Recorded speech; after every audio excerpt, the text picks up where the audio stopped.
তো দেখো তোমাদের এখানে নিয়ে সরাসরি চলে এসেছি ভূগোলে 57 পেজ 2025 টেস্ট। দেখো লেখা আছে, দেখো লবণযুক্ত শিলাস্তরের উপর নদীর প্রধান ক্ষয় প্রক্রিয়াটি হলো, চারটে অপশন: অবঘর্ষ, ঘর্ষণ ক্ষয়, দ্রবণ ক্ষয়, জলপ্রবাহ ক্ষয়। দেখো দ্রবণ ক্ষয় সঠিক উত্তর হবে। পৃথিবীর অ্যালবেডোর পরিমাণ 32%, 34%, 36%, 38%।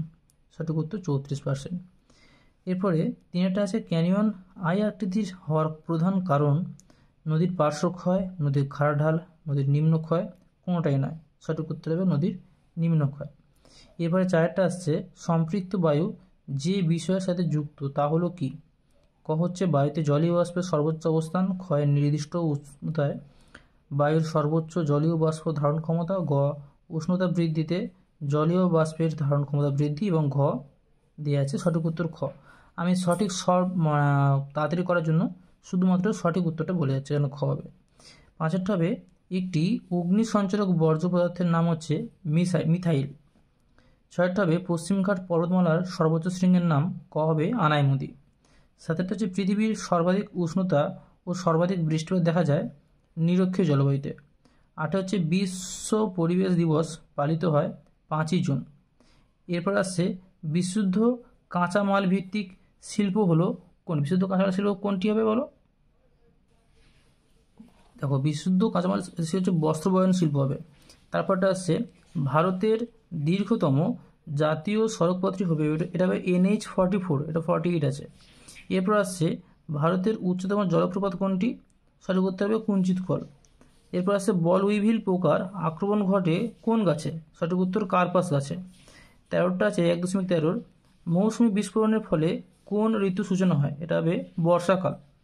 আর 14টা আছে, ভারতে ভূ বৈচিত্র্য সূচক মানচিত্র প্রকাশককে?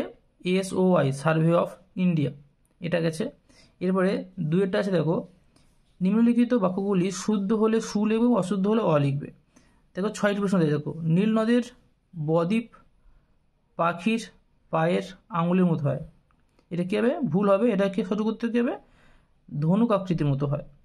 2 নম্বর আছে, ভারতের সর্বোচ্চ মালভূমি ডেকান ট্র্যাপ, এটা ভুল। সঠিক উত্তর কী হবে? লাদাখ হবে। 3 নম্বর আছে, স্ক্র্যাবার পদ্ধতিতে বায়ুর ধোঁয়া ও বর্জ্য নিষ্কাশন করা হয়, এটি সঠিক উত্তর হবে। 4 নম্বর আছে, টর্নেডো একটি নিয়ত বায়ুপ্রবাহ, এটি ভুল। সঠিক উত্তর কী হবে? আকস্মিক বায়ুপ্রবাহ। 5 নম্বর আছে, পিঙ্ক সিটি বলা হয় জয়পুর শহরকে, এটা সঠিক। 6টা আছে, ডিমের ঝুড়ি ভূমিরূপটি গঠিত হয় নদীর ক্ষয়কার্যের ফলে, এটা ভুল। কেন? এটা হবে হিমবাহের ক্ষয়কার্যের ফলে। দেখো চলে এসছে, এরপরে কি আছে? শূন্য পূরণ আছে। দেখো বলছে, ভারতের হিমালয় একটি ড্যাশ পর্বত, একটি কেপ ভঙ্গিল পর্বত। ফ্লাই অ্যাশের প্রধান উৎসের নাম ড্যাশ তাপবিদ্যুৎ কেন্দ্র, অর্থাৎ তাপবিদ্যুৎ কেন্দ্র থেকে ফ্লাই অ্যাশ উৎস হয়। শহর থেকে দূরে নিচু খোলা জায়গায় বর্জ্য পদার্থ জমা করাকে কী বলা হয়? ভরাটকরণ বলা হয়। ভারতের প্রথম পাতাল রেলপথ চালু হয় কলকাতা শহরে।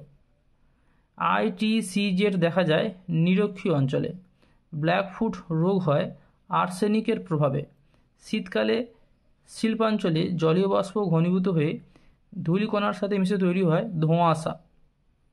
এরপর আছে 2.3, ভারতের বৃহত্তম নদী দ্বীপটির নাম কি? এটা কি হবে? মাজুলি হবে। ময়াকার বর্গীয় হস্য লয় হস্য, মাজুলি হবে। এরপর আসছে, বায়ুর সঞ্চয় কার্যের ফলে গঠিত 2টি ভূমিরূপের নাম বলো। একটি হচ্ছে বালিয়ারি, 2 হচ্ছে লোয়েস।